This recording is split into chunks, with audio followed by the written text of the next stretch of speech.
Hello and welcome everybody to this NSPCC Learning Podcast. I'm Karen Squillino and I am a trustee at Lift Multi Academy Trust. It's a role that I've held for 5 years now. I'm also the chair of the Wellbeing and Safeguarding Committee. In addition to my role at Lift as trustee, I'm also the local services director here at the NSPCC, with a responsibility for our local campaigning work, our direct delivery to children and young people in communities, but also our work in schools. So there's some real sort of connection between my trustee role and the day role. And I have with me today colleagues from Lift, Habib and Jill. So I'd like to ask you to introduce yourselves now, if you could, Jill. Hello, my name is Jill Fuller. I'm the head of safeguarding for Lift Schools, and I've been in this role for almost 2 years now, but I've been with Lift Schools for 10 years in total.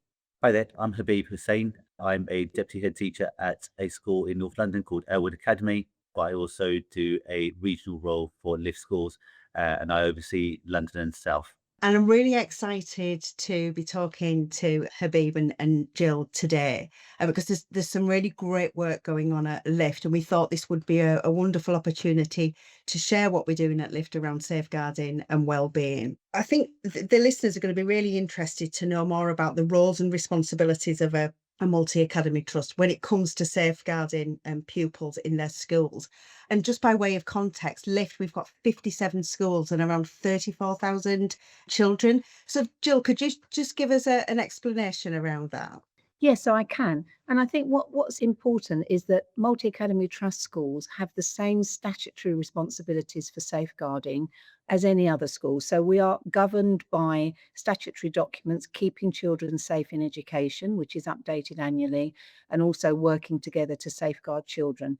And we work with all multi-agency partners as any school would. So sometimes there's a little bit of confusion about multi-academy trusts and do they have the same safeguarding requirements, and we absolutely do. But the way we've kind of structured ourselves at Lift Schools is we have a very clear safeguarding assurance framework, which is consistent for all our schools, and that is supported by a safeguarding dashboard, safeguarding operating procedures, and in every single one of our schools, we have what's called a designated safeguarding lead. And you may know of that term as a DSL. So we have 57 designated safeguarding leads with teams in schools working on safeguarding and complex safeguarding issues every day. And then to supplement the work in the schools and to support that, we have what are called regional designated safeguarding leads, and you might hear me refer to those as RDSLs. We have 5 of those because Lift Schools is split into 5 regions, and a DSL in one of the schools in the region will support other schools in that region and support also the central inclusion team in driving a culture of excellence in our schools. So just thinking about multi-academy trust generally then, before we get into what we're doing at Lift, how does safeguarding traditionally work within a large multi-academy trust? Because we've got schools sort of up in the north of England and right down to the south. So what in your view would it traditionally look like? I think traditionally it probably has a central team or a central lead, and then we'll have a DSL in each school who will report into the principal, because ultimately a principal is responsible for safeguarding in their school. I don't think that there are many other multi-academy trusts with the spread geographically that we have, and therefore will have set up the regional model that we have to support our schools. Our network is such that we've got 57 DSLs. They sit in our 5 regions, as you said, Karen, from the north to the Midlands to the south and everything in between. And those regional DSLs work and network with the DSLs, so they can look very much at the complexity of the cases, the regional themes within the area that they are set. And that will take account of all the local context that is going on in the communities around our schools. Habib, I'm gonna come to you next as one of our regional DSL. So can you talk to us about the process that you've been a part of to create this sort of regional DSL structure?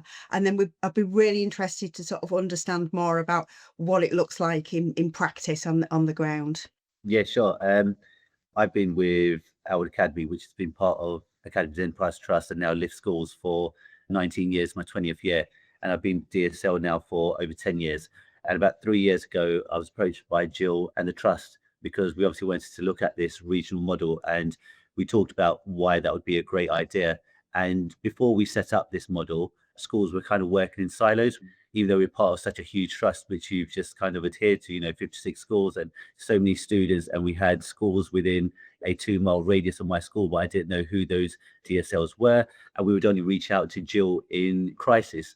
And it shouldn't be that way. When you are such a big trust, you need to look at the strengths of that. And one of the strengths of that is having people like myself. And I'm not the only one. When you start to look around, you see just how much experience is there. And being a DSL is a very challenging job. You have to deal with all sorts of very challenging and very emotionally kind of evoking cases on a day-to-day basis. And what I found is, since taking this regional role, is just how grateful everyone is to finally have someone who's kind of the glue to kind of bring everyone together. And that's what it needed, is to make everyone realize that being part of a trust really can have so many benefits in terms of making sure that you can just pick up a phone. And now with modern technology like Google Classrooms and Google Chats and things like that, just that in an instance, if something happens and you're unsure, you can just put it in there and you can get 5, 6, 7, 8, 9, 10 different responses about what can happen and how you can deal with things. So it's been unbelievably positively welcomed by all the DSLs. It has been created with one thing in mind, and that is support. And it's not been there to do checks and to make people feel like it's another level of checking on schools.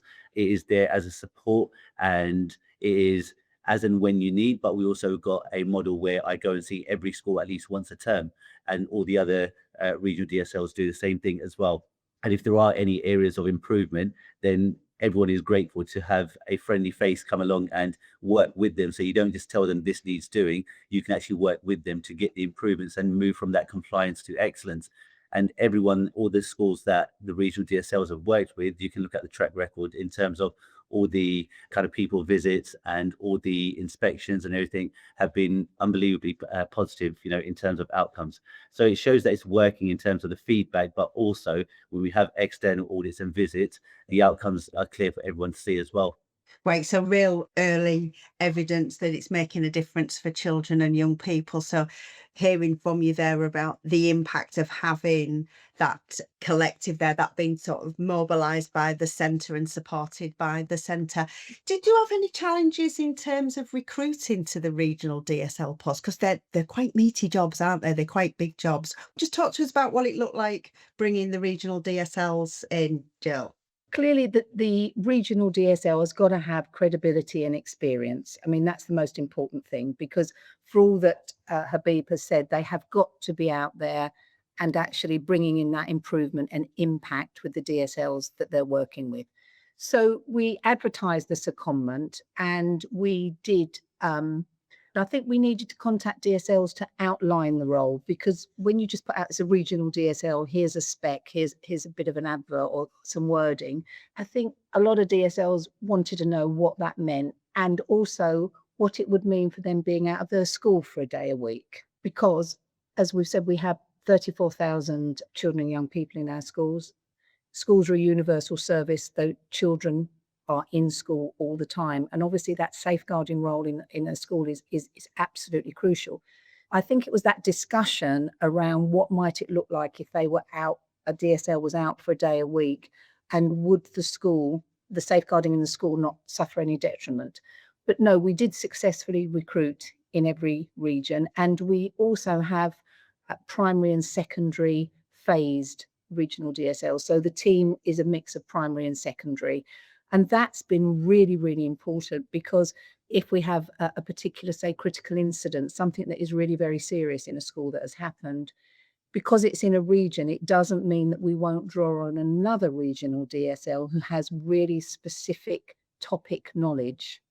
And that's where we've been able to build this regional model. And through the network, the safeguarding network, we can also now signpost to DSLs in schools who have particular experience or expertise. And I think it's that collective knowledge and expertise and sharing of that, rather than saying there is one person who will know everything always, because safeguarding is too complex for any one person to be able to tackle every single thing that will happen in a school around safeguarding. That's really interesting. So, as you said, safeguarding is complex and schools are dealing with an array of complex issues that they weren't dealing with, say, even sort of 5-10 years ago. It's much more multi-layered and challenging out there. So to have a system whereby you've got expertise across the piece that you can call upon. But is there also a position whereby the DSLs will be leaning into sort of new levels of complexity with specific sort of safeguarding scenarios that they will be taking the learning from and sharing along the way? How have you built that in, sort of that ongoing learning? So we built it in through two ways. First of all, we have a safeguarding network and we meet twice termly. And we will utilize case studies, which we will share with the DSL network. We also take learning from our critical incidents, which I've said are some of the most serious things that can impact on safeguarding in a school. And we will share those back through the DSL network. But one of the other areas, which I think is quite new and innovative, is we have developed a model of supervision, which is dealt with on a group basis. So it's group supervision in each of the regions. And that again means that immediately themes are being taken through learning that we can feed into training. We pick up topics where we can very quickly put into the next safeguarding network meeting. So I think that's one of the areas, and I know we're going to go on and probably talk about supervision, but I don't know, Habib, if there was anything you wanted to add there. Yeah, I mean, I think on a day-to-day basis, just having a group chat on Google where if something comes up and someone isn't quite sure how to deal with it, if you put it into the group chat, there will ultimately be someone who has come across something and they will have some guidance, or they will be able to put you in touch with some agency or with some piece of evidence that will help you to navigate that very complex path to get to the outcome that you want to get to a whole lot quicker and with a whole lot more confidence than you would have if you were left on your own.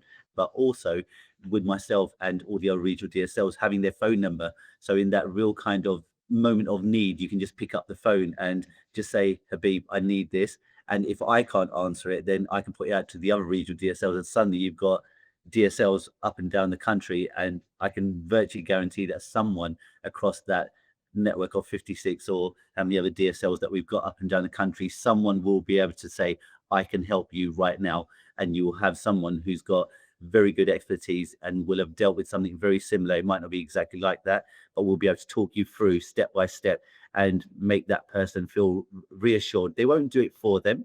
It's about making sure that they experience it, but you will have someone who is there to guide you and help you and support you through that whole process.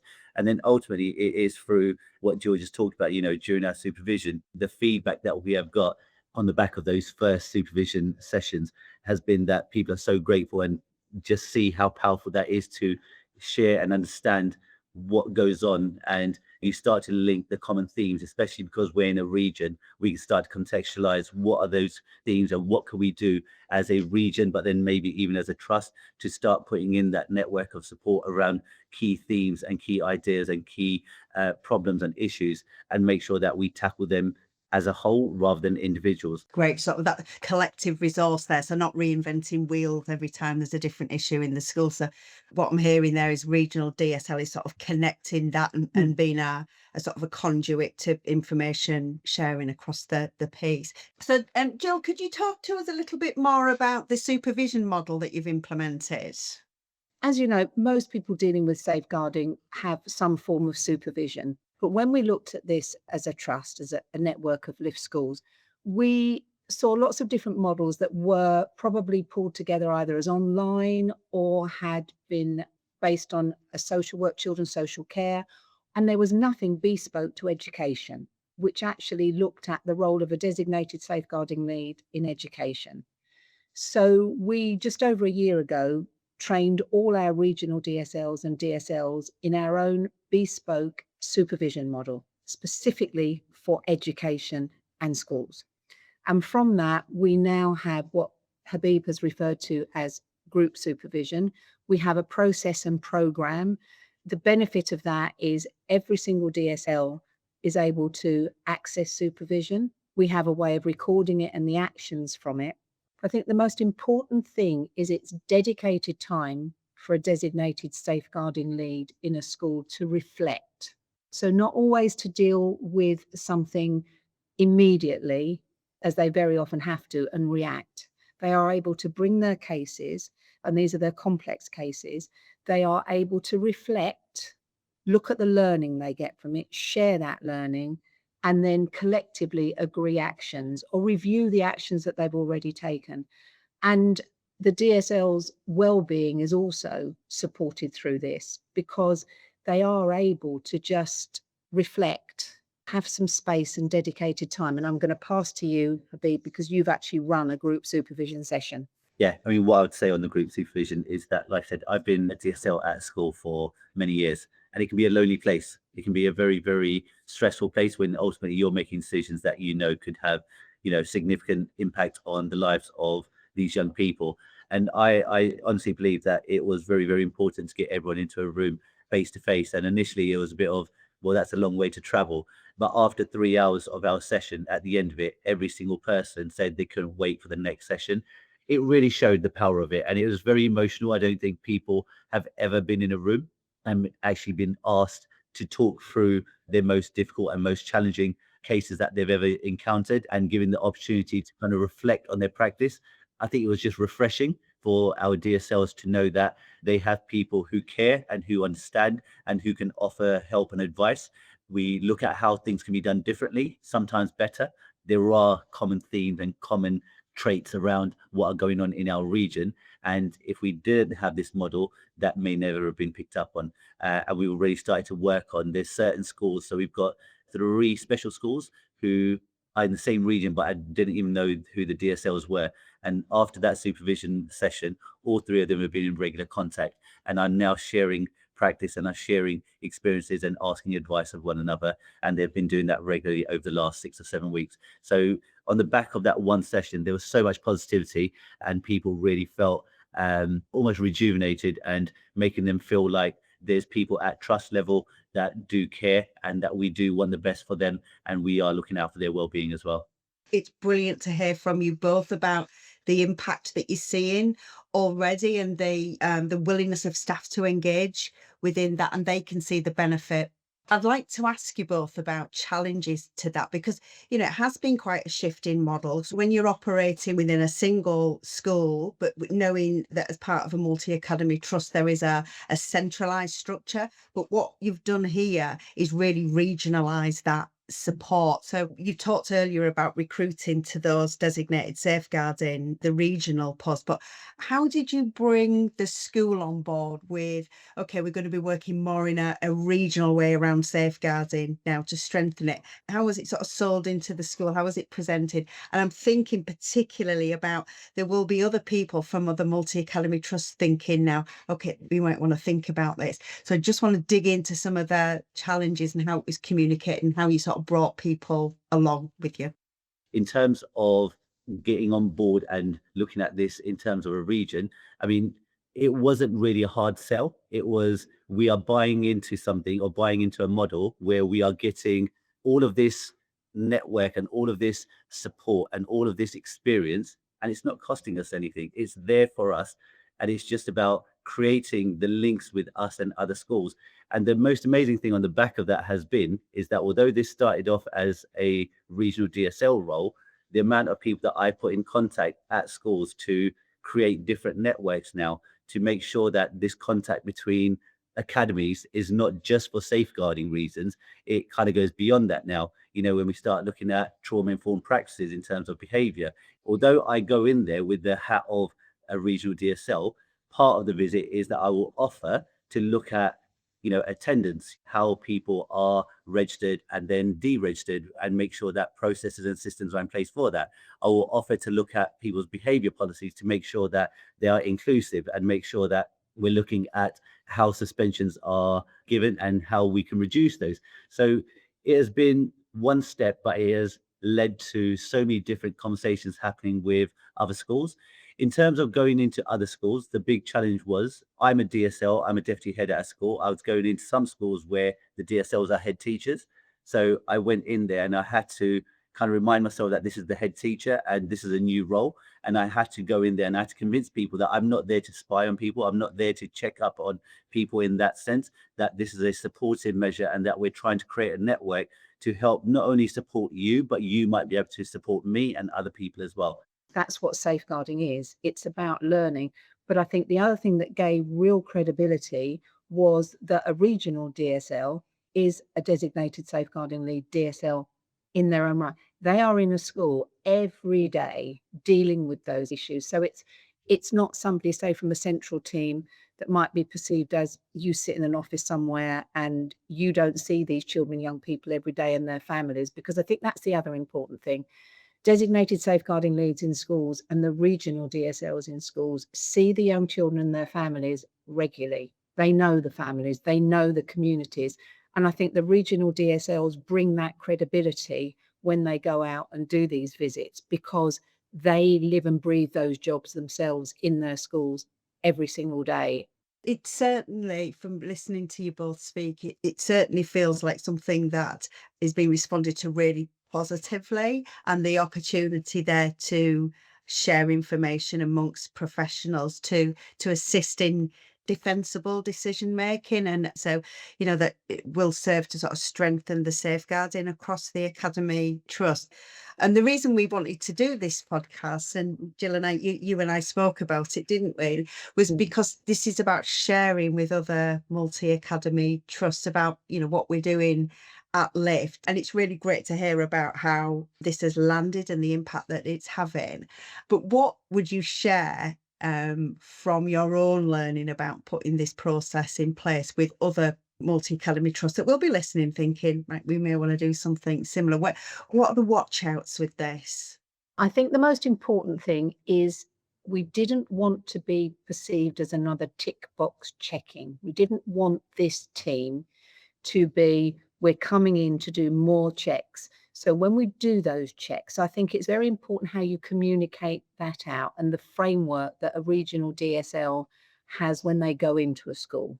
The takeaways for me is the credibility of those that take a regional role on. They've got to be credible, I think, and have an expertise.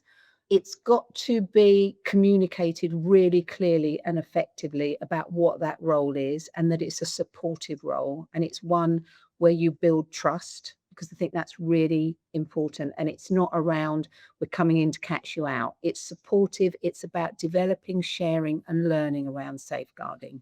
The other thing we do have to recognise is there will be occasions where there will be a difference of opinion about how you might deal with a particular safeguarding issue, or where somebody has a way of working that they are particularly keen on maintaining. And we sometimes have to say, we get all of that, but we are a trust of 57 schools, and we do need to have certain consistency around what we're doing. Otherwise, we can't measure, we can't see the impact, we can't get the insights we need. And sometimes that, I think, has been one of the challenges around, say, just moving to that. There is a reason we're doing this, and you have got a brilliant way of recording this, and it's really good, but it doesn't sit with all the other ways that we're recording across our other schools. And it's little things like that, but I think it's the manner in which the message is delivered, which is very important, would be the takeaway for me. I don't know if you've got anything to add, Habib. Yeah, no, I completely agree. It's when you go into a school and you share your practices or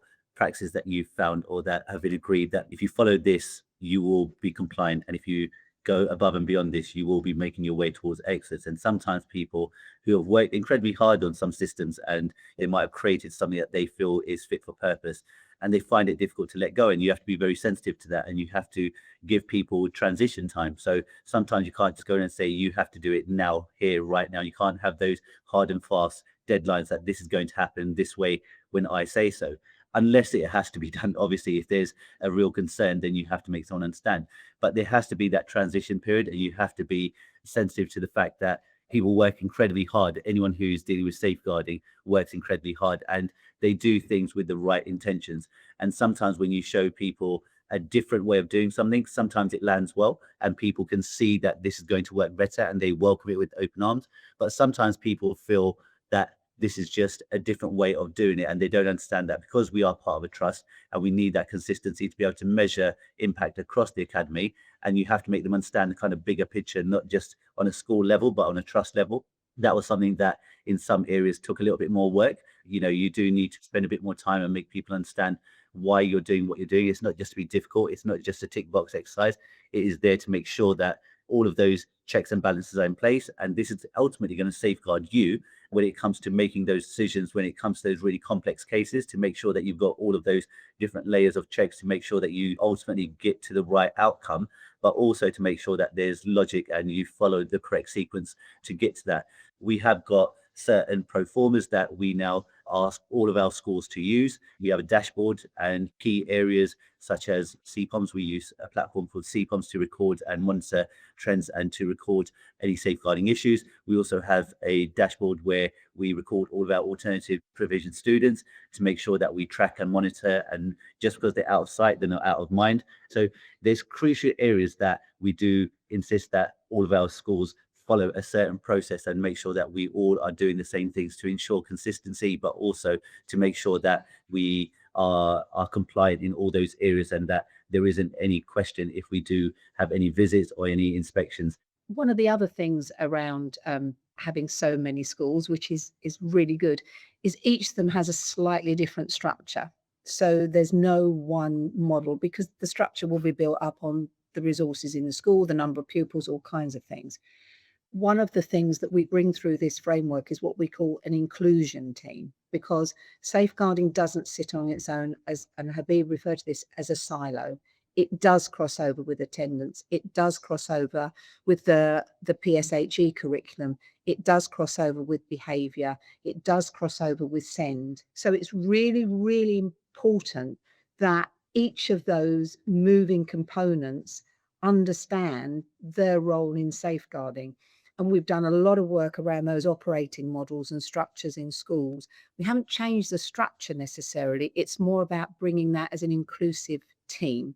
And one other point I think I bring in as well, our size means that we work with a lot of different local authorities. I think we've got 25 or 26. Now, each of those is different and individual, and each of our schools has to develop that relationship with that local authority and their multi-agency partners. So I think it's also being mindful when you go, even in Habib's region, for instance, there's probably 3 different local authorities that the schools within that work with, and we have to recognise that.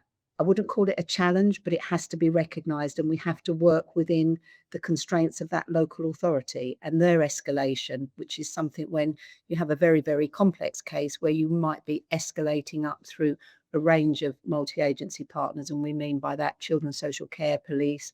So that was part of what we had to factor in when we were looking at developing this regional model. That's great. It's really fascinating because thinking about the importance of that local context for the schools, you've created that consistency, which is then enabling that culture to develop. And that's been predicated on really good communication. So you're not just communicating within the schools now, there's communication right across the network, which has added some really much needed capacity for safeguarding, which ultimately will impact the lives of children and young people really positively. So Habib, Jill, thank you so much for your time this afternoon. It's been really fascinating to hear about the approach that's been taken at LIFT in terms of safeguarding. Hearing about the supervision model has been really fascinating, and I hope it's given other multi-academy trusts some sort of thoughts and ideas about taking that model forward for themselves. So thank you once again for joining us, and goodbye. Thank you. Thank you. Thanks for listening to this NSPCC Learning Podcast. At the time of recording, this episode's content was up to date, but the world of safeguarding and child protection is ever changing. So, if you're looking for the most current safeguarding and child protection training, information or resources, please visit our website for professionals at nspcc.org.uk/learning.